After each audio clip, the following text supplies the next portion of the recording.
বলিউড অভিনেত্রী শেহনাজ গিল ফের সংবাদের শিরোনামে। সম্প্রতি সিডনির সমুদ্র সৈকতে তোলা ছবি পোস্ট করে সমালোচনার মুখে পড়েছেন তিনি। সামাজিক মাধ্যমে শেহনাজের রয়েছে বহু সংখ্যক অনুসারী।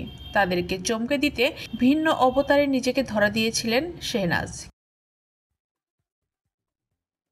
কিন্তু পোশাকের কারণে ব্যাপক সমালোচনার মুখে পড়েন তিনি। সস্তার উর্ফি বলেও কটাক্ষ করা হয়েছে তাকে। শেহনাজ গিল বর্তমানে সিডনিতে রয়েছেন। সেখানকার সমুদ্র সৈকত থেকে ইনস্টাগ্রামে বেশ কয়েকটি ছবি ভাগাভাগি করে নেন তিনি।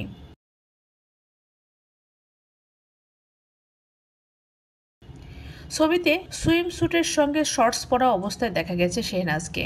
তবে তার শর্টসের চেইন খোলা থাকায় নানা কটাক্ষের শিকার হয়েছেন তিনি।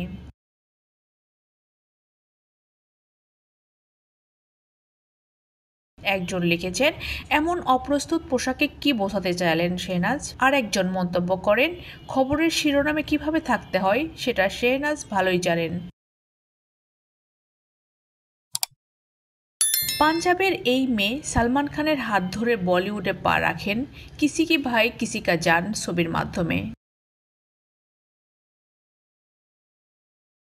ধীরে ধীরে ইন্ডাস্ট্রিতে নিজের জায়গা তৈরি করেছেন তিনি। তার নতুন গান সাত সমুন্দর ইতিমধ্যে জনপ্রিয় হয়েছে।